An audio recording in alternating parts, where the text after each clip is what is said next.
I would frame our activities in general, in principle, as around the three axis, or within this like 3D system of coordinates, which is which is art, so critically engaged art, which involves artists not only from the local ground, from Ukraine, but also we are working widely with artists from the Eastern Central Europe in general, mostly, but also from the Western Europe as well.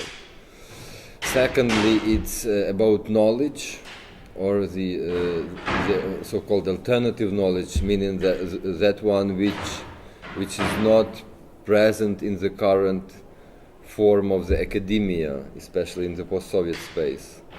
So that knowledge, critical knowledge, which is highly politicized, which has the power of emancipation, and which cannot enter easily the frame of ordinary university due to bureaucratic, structural and political reasons in our region.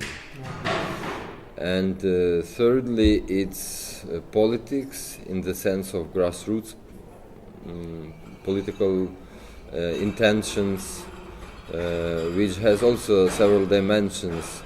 First of all, those which are silenced in our context, so which cannot break through the media lenses or due to narrow political horizon and of the current situation, but also practically working with those initiatives and organizations and networks which are somehow acting on the ground. Okay. So helping like in the social sense, helping refugees or internally displaced people. And we are trying also to overlap them with institutions of the cultural field. Of course, we are somehow concentrated on our local situation, but at the same time, I think that there are lots of features which are common for the whole Eastern European, like in this sense, regional context, because basically our approach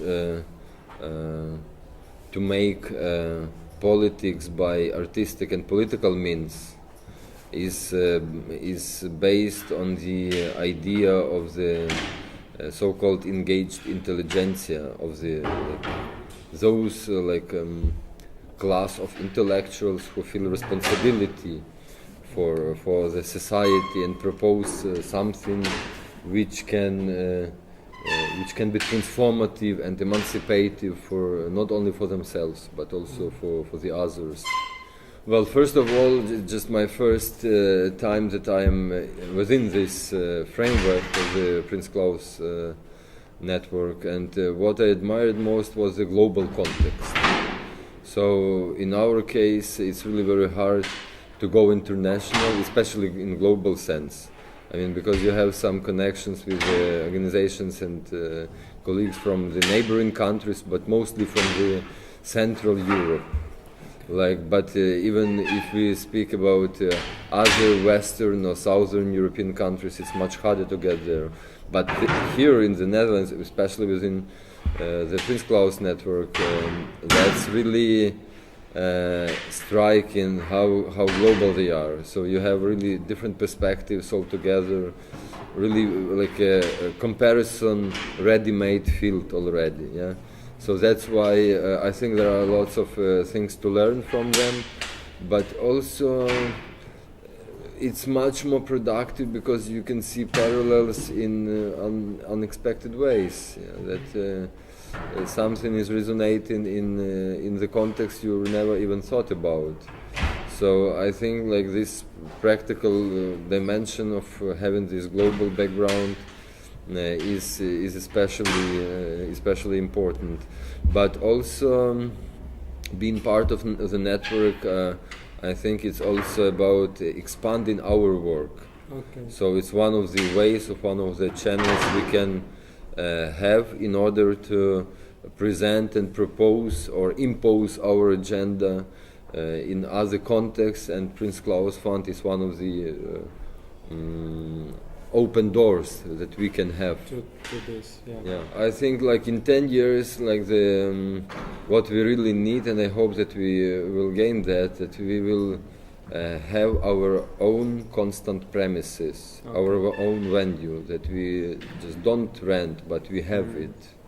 It's especially important if we are thinking seriously about being present, not just in the regional context, but also in the public sphere, in the public field, in order to be active and to be visible, even on the surface. Without having a physical space, is just impossible. So that's one of the tasks to secure our basis, what we can build upon.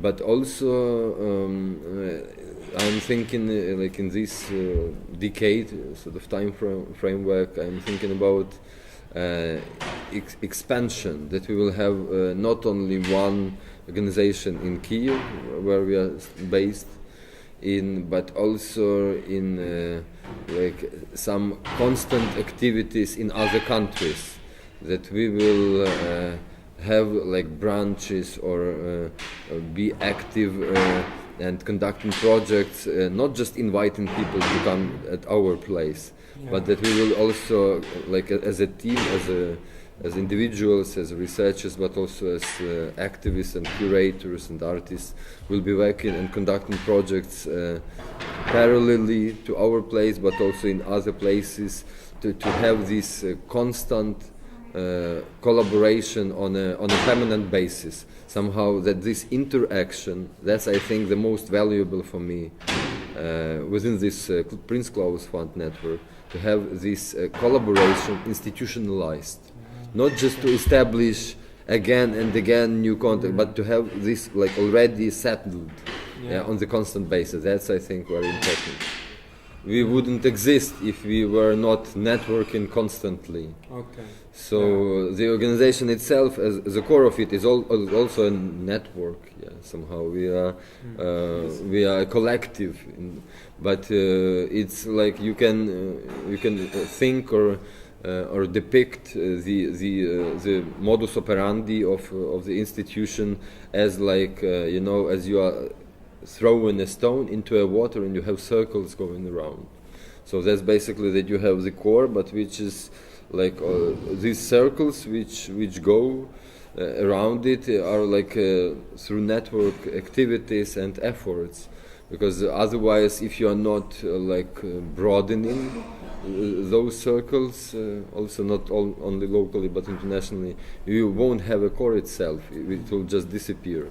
So that's why it's just unavoidable way of doing things. I think today in the media, in culture, in politics as well. So in order to be somehow sustainable and to transmit your agenda in the future, but also space-wise, you have to establish this kind of contacts and networks. But the most challenging, as we talked about it before, is that to have it somehow preserved and established, not just to have this infrastructure, to have it as infrastructure, not just to use that from time to time, but to have it on the constant basis in which you can always refer as to your colleagues. Thanks a lot. Thank you.